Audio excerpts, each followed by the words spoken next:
Hello everyone, welcome to Chapter 10. Chapter 10 deals with culture, communication, and intercultural relationships. In this chapter, we're going to look at some of the background issues that influence whether people approach intercultural relationships or whether they tend to minimize them or avoid them. We're also going to look at some of the different aspects of intercultural relationships that the different paradigms that we've been using all semester bring to the table in terms of better understanding the focus for understanding intercultural relationships depending on the social science, interpretive, and critical paradigms. So let's get started. There are many differences in terms of group memberships and backgrounds that can influence intercultural relationships. Some of these might be based on age or race and culture. They may also include things like education or financial standing or socioeconomic background. We might also have different backgrounds related to the religion that we espouse towards, or based on our physical or mental ability. In terms of the different things that tend to bring us together in terms of relationships and communication, what the research shows is that we tend to interact or develop relationships with people who live in close proximity to us, so people who live closer to us versus people that live farther away. We also tend to develop relationships with people who share similar circumstances that we do in life. We also tend to develop relationships with people who we find attractive, and this can be attractive socially, even if we're not looking in terms of a romantic relationships. And finally, similarity is something that tends to create the tendency or the desire to want to become friends or develop relationships with people. Now, the very things that can bring us together to create or pursue relationships can also tend to keep us apart, right? So let's look at the similarity principle, for example. If I know, for example, that I am going to want to develop relationships with people who I perceive as similar to me, then it also goes that people who are different than me, or at least people who I perceive are different than me, may not be the kinds of folks that I might tend to pursue relationships with as often. So this is something that's good for us to be aware of, especially in terms of intercultural communication and relationships. There are many things that tend to influence intercultural relationships or the tendency that we will seek them out or avoid them. One of the things that tend to influence our relationships are things like ideologies. Ideologies are very broad, overarching beliefs or attitudes or assumptions that we might have about the way society runs and the way things should be. So, for example, if I have an ideology and I live my life based on this ideology and it's very important to me, and I believe that my ideology or my beliefs about things are correct, or the way that I live my life is correct, then of course I would probably be more comfortable interacting with people who also espouse towards similar ideologies in life, right? So ideologies could be as broad as something related to religion, right? Whether people are religious or whether they perceive that their religious identity is important to them. Ideologies might also be based on things like environmentalism. So people may have a very strong ideology to protect the environment. And so many of the decisions that they make in life and many of the ways that they view various issues in life might be filtered through that ideology of attempting to protect the environment. Now, on a more specific scale, we can look at attitudes that we have, right? So ideologies are more broad, overarching assumptions about the way the world is or the way the world should be or who should be interacting with who, right? Those kinds of things. However, attitudes are more specific, and sometimes they can shape the way that we perceive intercultural relationships or people who have different backgrounds than ourselves. So when we look at attitudes, we might have attitudes about, let's say, the way that we should be living. So maybe you have an attitude that is based on family values, right? And family values could be a very established, embedded attitude in your schema, in your framework for viewing the world. And these attitudes would probably shape the types of values that you have, the things that you hold to be dear and important in life, the things that you seek out, the goals that you have in life, and the way that you achieve those goals, right? And specifically, we can go even more specific, and as we know from the research, the attitudes that people have do usually shape the behaviors, right? So using this idea of the family values, okay, or a very established family emphasis as a type of attitude system, we would also probably expect that people who have family at the forefront of their identity, right, family togetherness, preserving the family, family helping each other, good family values, so keeping the family together, having children, raising your children in a certain way so that they also value family and they have good values, right? These types of attitudes will shape the behaviors that people engage in, right? So the attitudes people have about family values might shape the different types of individuals that they seek relationships with. It may also influence how they pursue those relationships and what kind of relational trajectory develops once you do get in a relationship.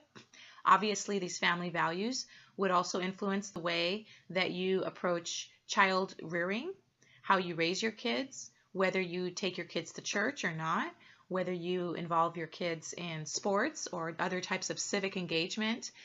You might also see that various ways that you discipline your kids might be based on these values, right? Or how you relate to your kids.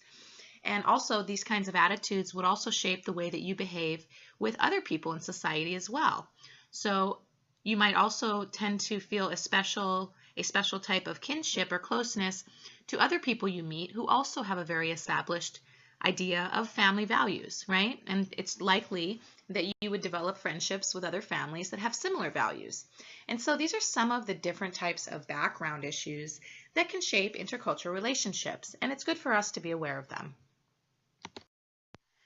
There are many benefits of intercultural relationships, and we're going to go through several of them here today.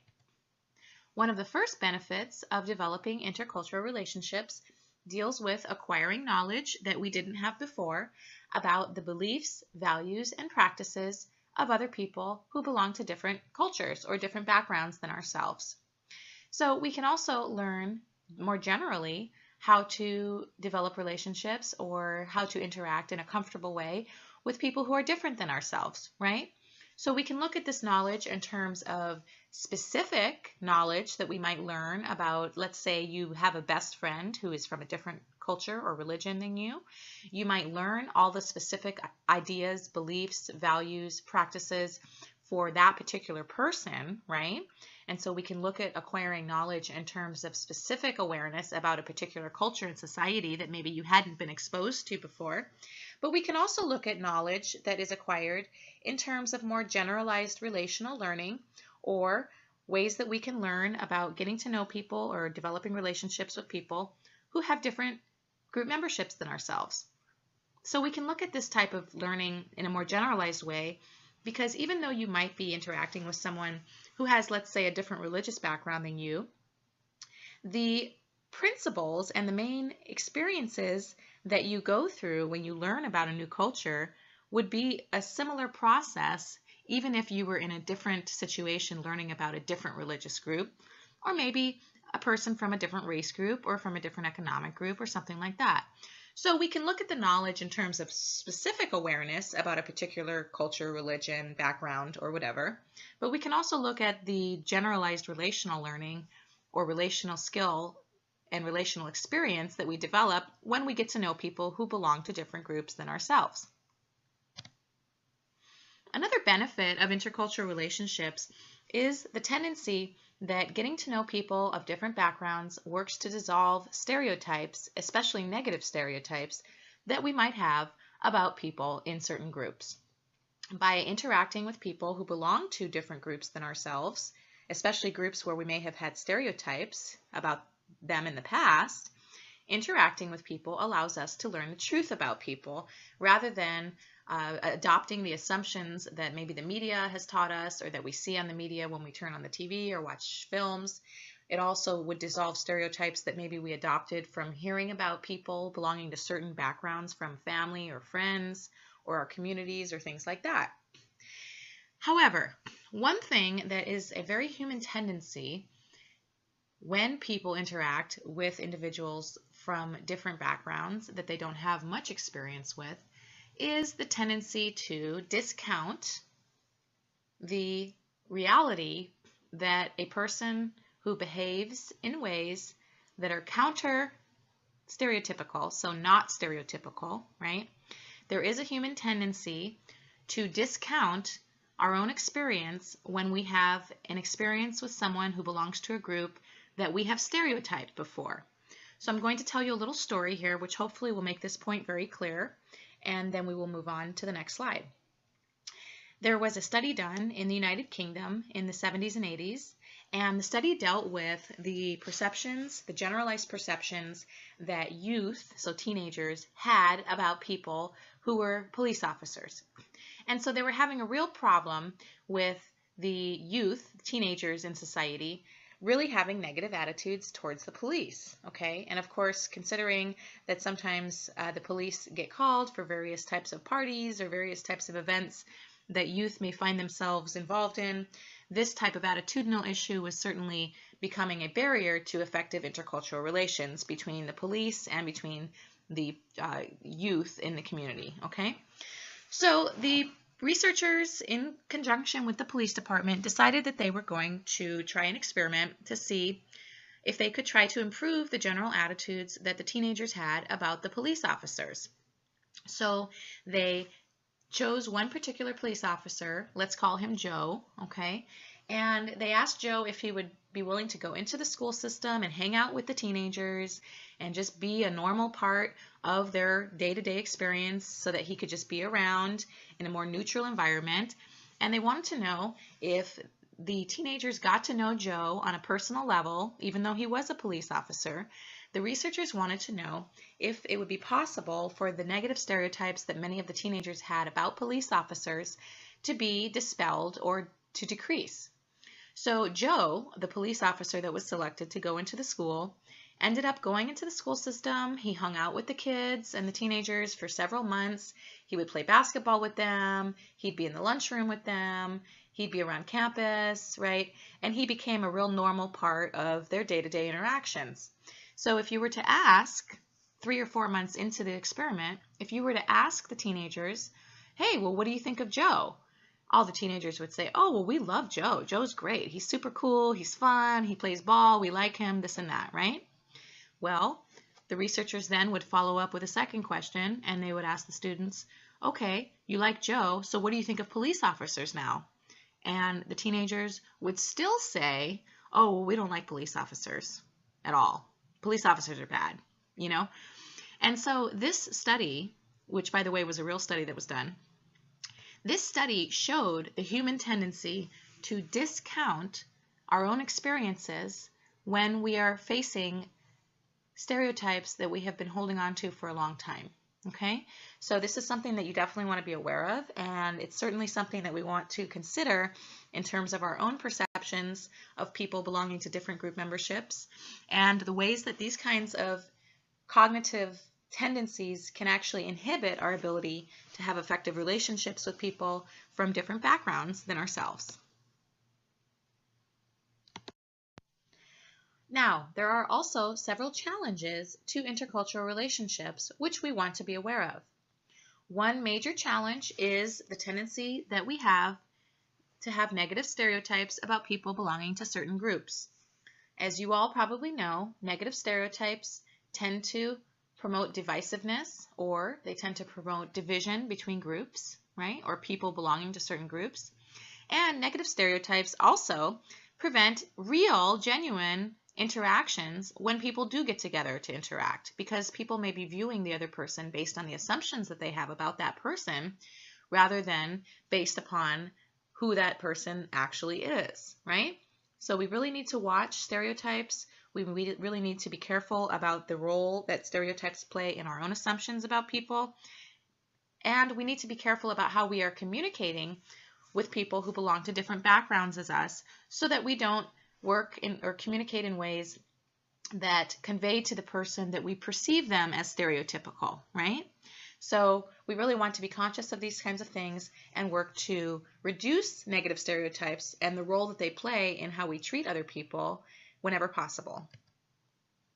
Another challenge to intercultural relationships is the likelihood that when we interact with people who belong to group backgrounds that we're not used to interacting with, we may experience an initial anxiety or uncertainty.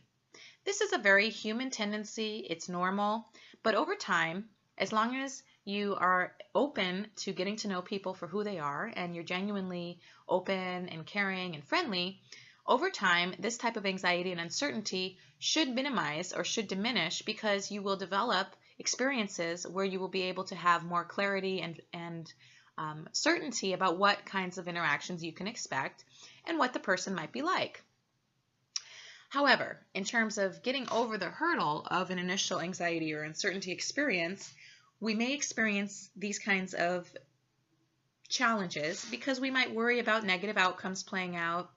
We might also worry about looking dumb, maybe because we don't know about a certain culture, or maybe we might be trying too hard to be nice or to not act stereotypical, and so we are afraid maybe that we might offend other people, okay?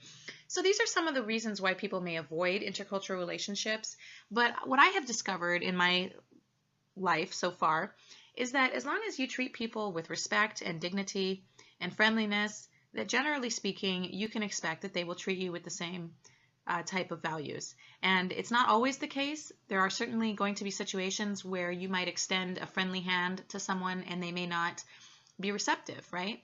But generally speaking, I think the language of kindness, which I've mentioned before in this class, the language of openness and friendship and kindness is something that all human beings generally will respond to.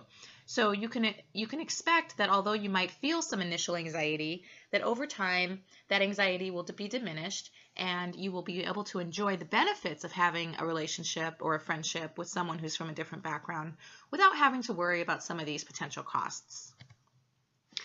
One of the other things that people may be challenged with in terms of intercultural relationships may deal with the perception that having a relationship with someone from a different background is actually just more effort or more work, right?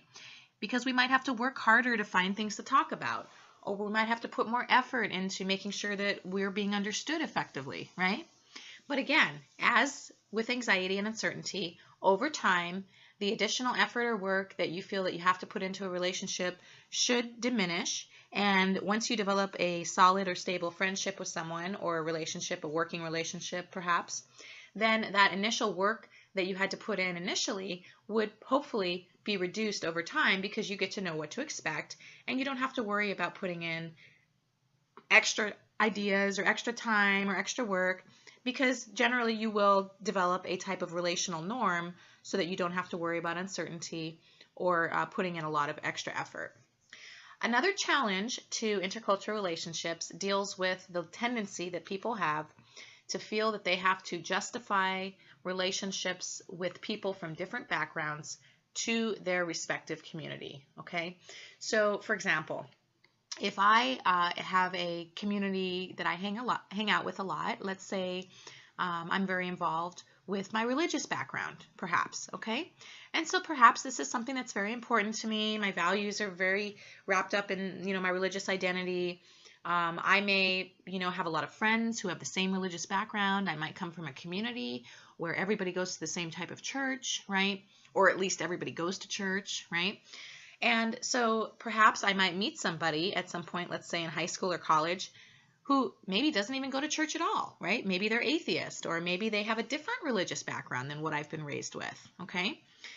The tendency has been found in the research that if I were to develop a friendship with someone who's from a different background than myself, especially when it's a identity marker that's important to us, so things like religion, culture, race, right? These are things that people tend to notice more, okay? They're more salient. So the research shows that if I were to have a friendship or develop a relationship with someone from a different religious background than myself, that I would probably have to explain myself to the people in my community who would be wondering, why are you interacting with that person? Like, what do you have in common with them? Why would you choose to interact with someone from a different background when you could just hang out with people like us, okay? So this tends to be something that comes up in the literature and the research, and it's very good to be aware of. Some of you maybe have even found yourself dealing with some of these challenges already in your life. And so hopefully this slide will provide us with a little more information about why it is that these kinds of tendencies exist when we do have relationships with people who have different backgrounds. And it also gives us some ideas about how we can approach these issues with more clarity and focus so that we can really truly focus on the relationship that we're building with people rather than the social perceptions or the public, perceptions or these more collective pressures that may inhibit us from actually being open to intercultural relationships. The dialectics allow us to understand the various types of issues that play into intercultural relationships and how we can have different values or different issues shaping our interactions with other people at the same time. So, for example, the personal contextual dialectic addresses the fact that even though we all have our own personal communication style when we're in relationships, right, and those things tend to remain fairly stable. So, for example, you may be an extrovert, you may be introverted, you might be someone who's very expressive, or maybe somebody who does not express that much, okay? And those types of personal relational traits tend to remain fairly stable. However, we also know that the context or the communication environment that we find ourselves in will definitely shape how much we communicate and the ways in which we do communicate. So, for example, in terms of context, when you're interacting with your friends or your family members, you might just allow yourself to be more open and more free with expressing yourself in the way that you prefer to. However, when you're in a professional, academic, or career environment, you might be a little more restrained so that you're making sure that you're adapting to those professional expectations. So that's the personal contextual dialectic. And what's interesting about the research in this area is that it has been found that people who have diverse social networks, so friendships, other community relationships, things like that, those people tend to also be more likely to be open to intercultural dating relationships. Probably not very surprising, but still interesting nonetheless. Another dialectic of intercultural relationships deals with the differences and the similarities dialectic. The differences-similarities dialectic addresses the fact that we do like to hang out and get to know people who we perceive to be similar to ourselves. This is primarily the similarity principle or the need that humans have for cognitive consistency. So generally speaking, when I am interacting with people who have the same values as me and they live in the same way as me, they have the same practices and beliefs and attitudes, things like that, it allows me to have a very consistent view of the world because I'm not being forced to look at different viewpoints or different practices very much. So I really don't have very much cognitive dissonance or cognitive dialogue or debate that's happening in my mind and in my experience socially because there's really not that much difference playing out. And so primarily the similarity principle just addresses the fact that people like to hang out with other people who are similar to them because it's just more comfortable, right? And this is also potentially a challenge to intercultural relationships. However, sometimes it's the differences that might draw us to other people, right? So perhaps we might find someone to be very interesting because of the fact that they're from another country, and we want to know about what it's like to live in that country or what people from that country might be like, right? We can also look at the similarity differences dialectic from the fact that all of us, despite the fact that we might have different race or religious backgrounds, all of us share human similarities, right? The human experience is something that is generally fairly similar cross-culturally. All human beings feel happiness and sadness and joy and sorrow, right? And most human beings value their relatives and their friends, and they value relationships, right? However, we can also acknowledge the fact that even though human beings have many areas of similarity in terms of the human experience, we also know that cultural differences can dramatically guide different ways of experiencing the world and behaving. And so the differences similarities principle allows us to look at some of these issues in terms of intercultural relationships. Another dialectic that's worth paying attention to is the cultural individual dialectic.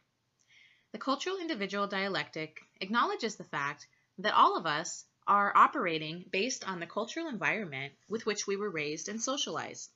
We may not be aware of the fact that we are operating based on this socialization because it tends to be somewhat invisible, right? We don't really realize that we've been socialized in the way that we have been socialized until we meet people who are different than us. And then we might have to look at the fact that, oh, wow, some people really live in a very different way than I do, okay? So there is definitely the idea that culture is socialized and that there are cultural differences which shape attitudes, beliefs, and practices among people of the world. However, the individual dialectic acknowledges the fact that despite our cultural environment, we all have individual human traits which influence how we communicate. So perhaps you are someone that uses a lot of nonverbal cues when you communicate.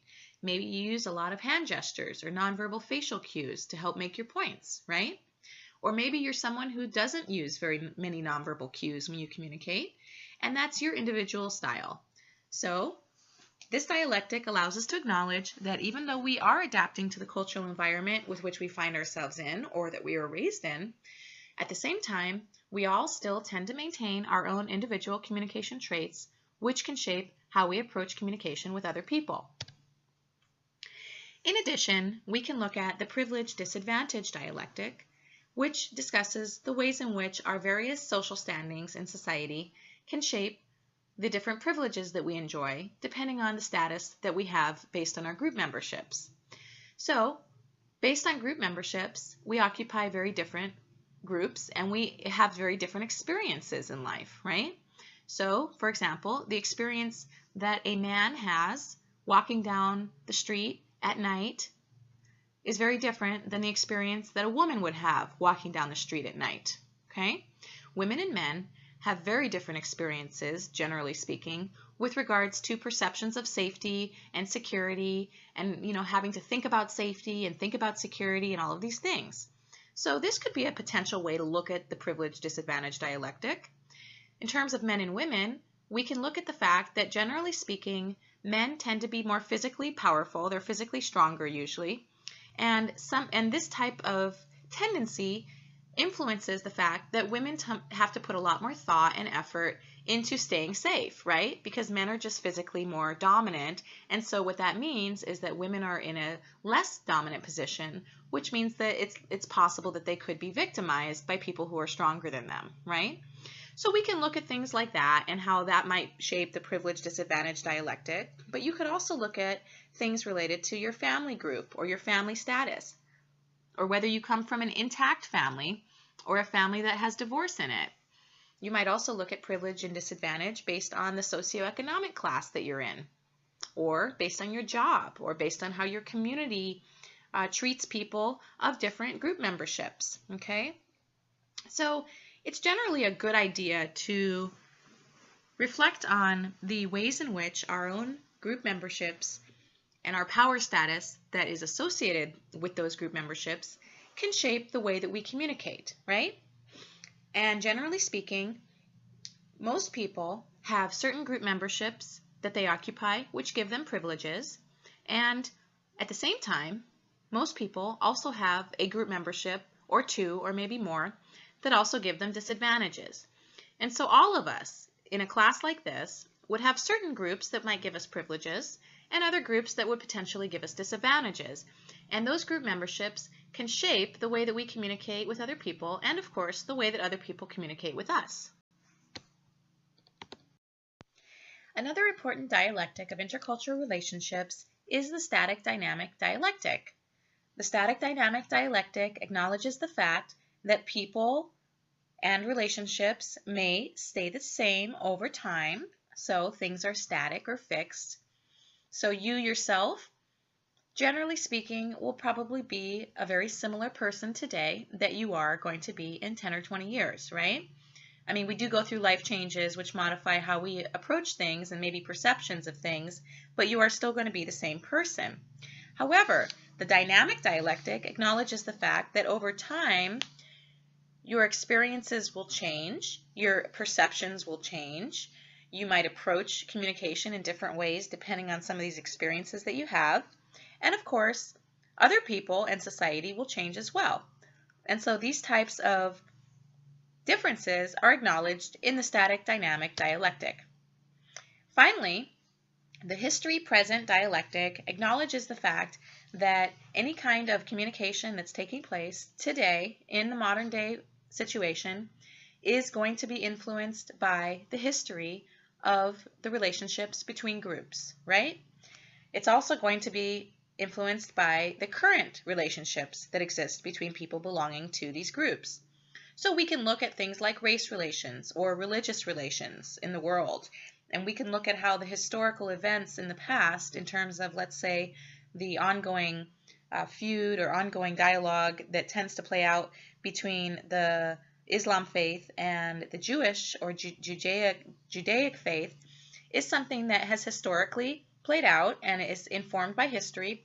But we can also look at the way in which present day events, situations, and circumstances have shaped this relationship between people belonging to these groups.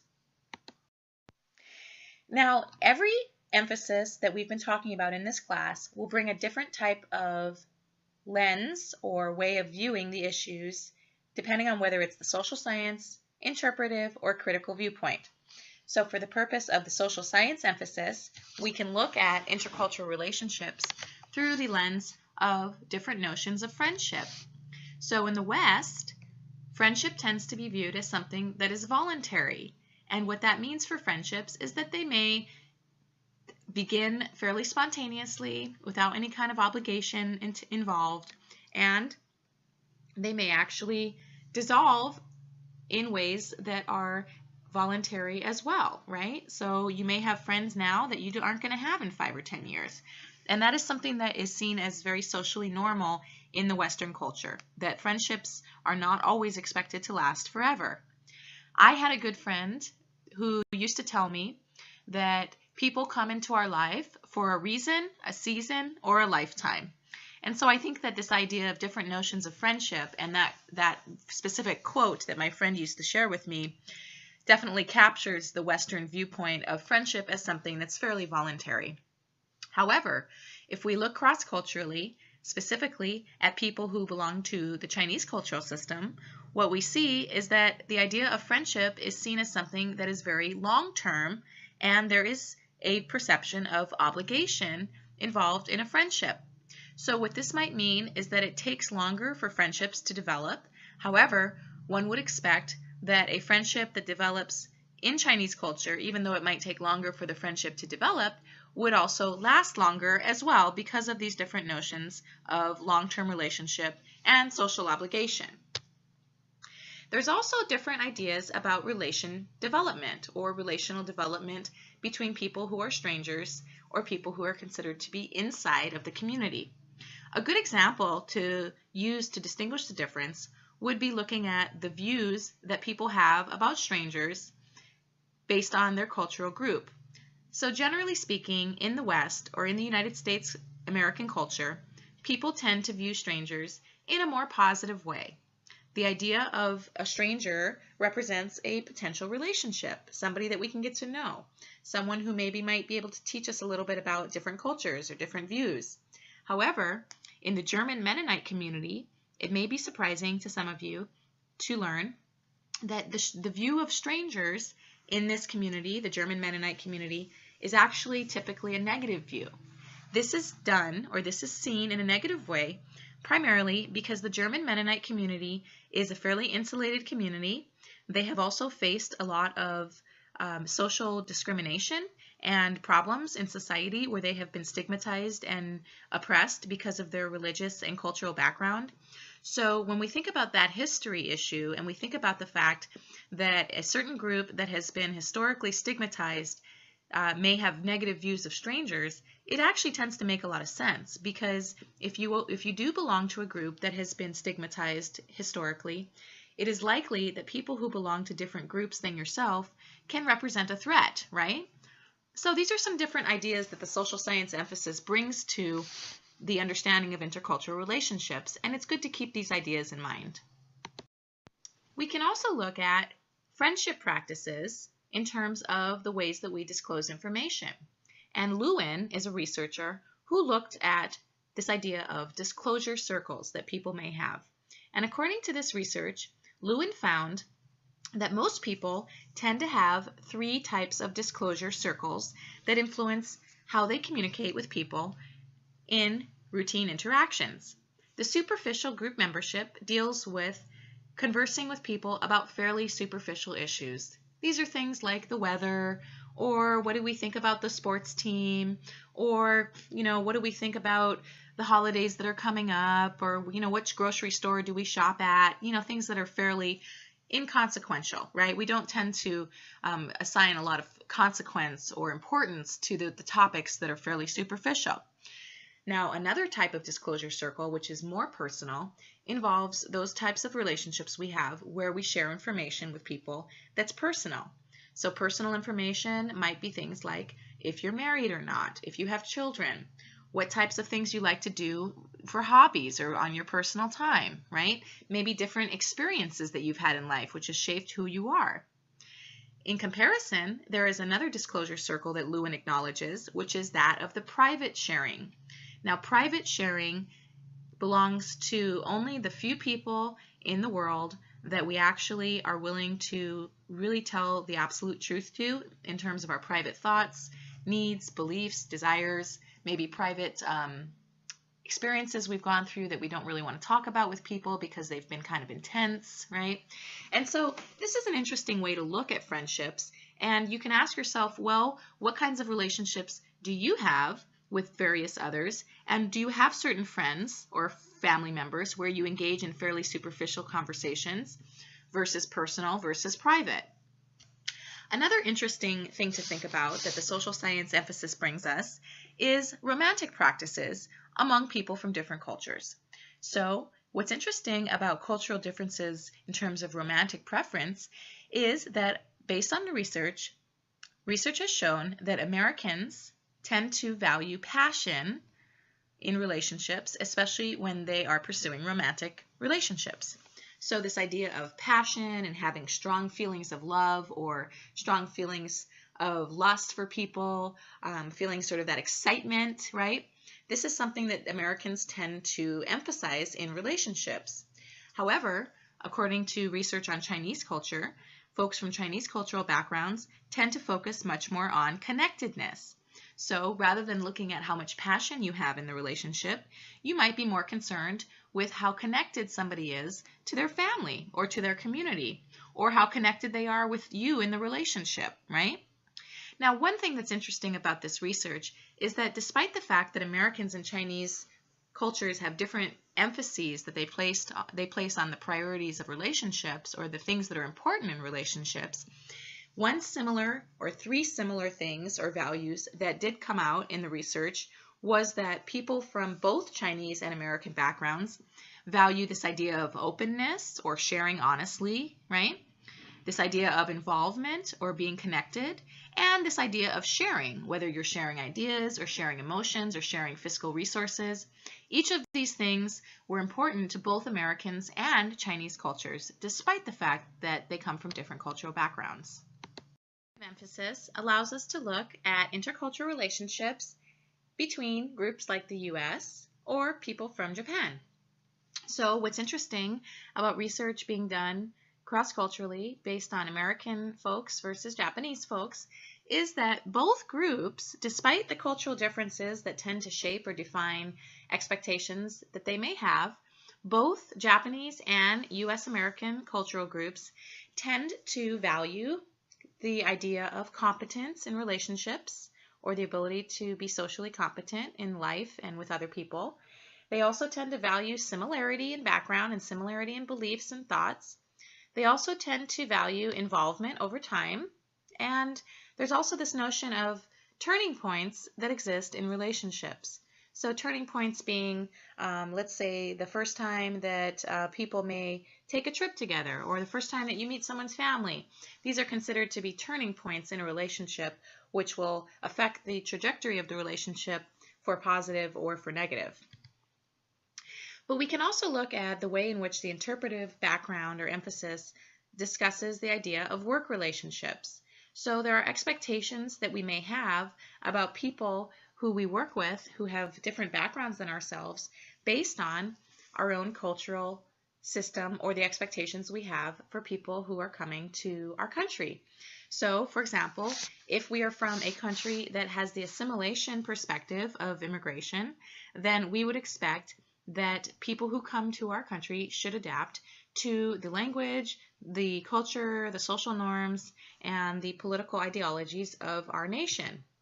On the other hand, if we come from a social system where we have an integration perspective of immigration, we would expect or want that people who move to our country would be integrated into our community or into our society.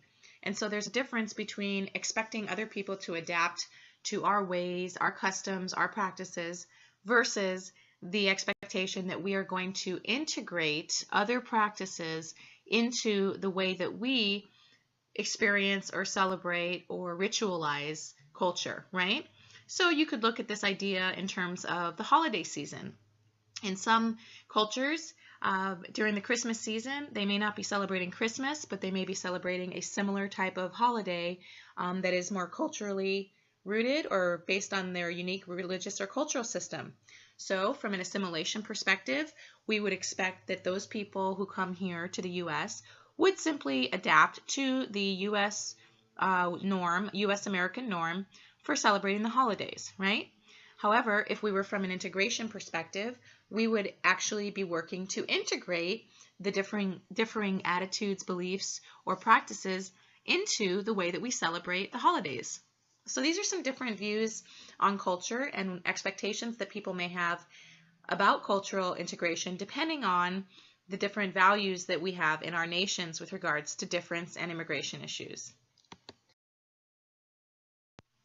The interpretive emphasis also allows us to look at things like intercultural online relationships. We can look at the cues in terms of sight cues, like visual cues, and the way in which those different visual cues that we might prefer over others are culturally based and culturally located.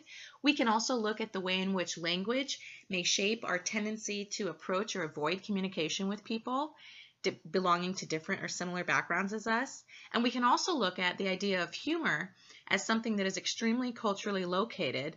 And so when we look at humor or jokes, for example, or sarcasm, those types of communication strategies or communication attempts are very culturally located. So what that means is that humor is not something that translates very well cross-culturally, and that tends to actually be one area where a lot of people who are immigrants, let's say to the USA, may have some difficulties because you may be attempting to be inclusive or to joke with someone to try to make them feel comfortable, and using a joke or humor when somebody doesn't understand it can actually be very confusing, right? And it can contribute to a lot of uncertainty.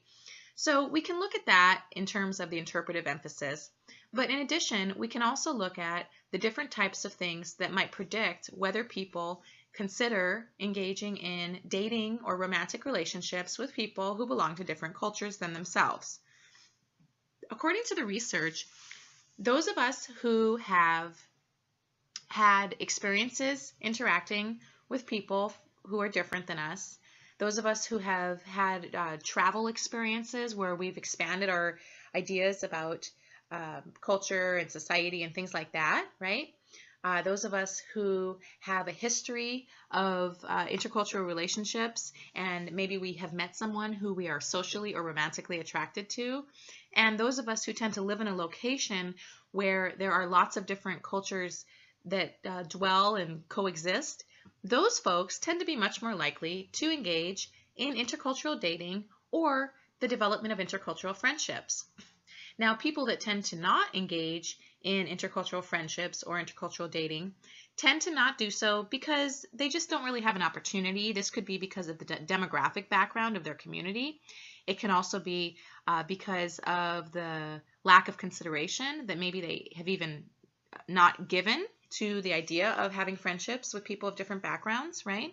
So these are some of the things that can shape whether people pursue or avoid intercultural relationships. And finally, we can use the critical perspective to understand this idea of intercultural relationships and the things that might inhibit or promote getting to know people from different backgrounds. So it's probably not surprising to find out that in terms of our family influence and our neighborhood influence, that people who tend to have parents who are more diverse or parents who have more diverse social networks, those people are more likely to engage in friendships with people from different backgrounds. So basically, if your parents had friends or social networks with people who were different than you and your culture and your background, you, being that you're their child, you would be more likely to also be open to those types of interactions. We can also look at things like religion and education and the ways in which religion or education may promote or discourage people from different backgrounds from hanging out and getting together. Sometimes people might feel like they want to stay fairly insulated in terms of their religious group, and this may cause them to discourage the interactions with other people from different religious backgrounds specifically because they just feel that they want to interact with people who are similar to them, right?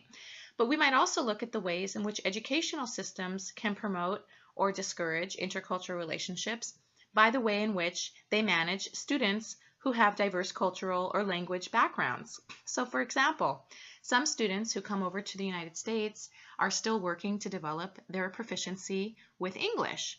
And so depending on the way that a school manages English language learning students with regards to the rest of the school population, this can either promote or discourage intercultural relationships.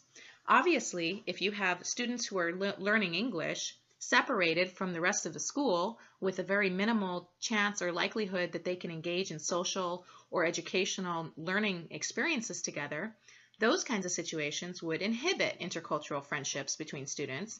However, if you set up the system in a way where the English language learning students were integrated into the school system, right, at several points, even if they do need to be in certain classes for a while, that would promote more intercultural relationships.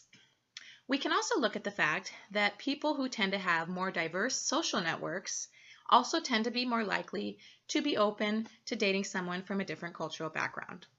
So hopefully this lecture has been useful for you in terms of understanding some of the aspects or attributes that play into our perceptions of intercultural relationships and some of the tendencies that may contribute to promoting intercultural relationships or inhibiting intercultural relationships. Thanks for your attention, and I will talk to everyone in the next lecture.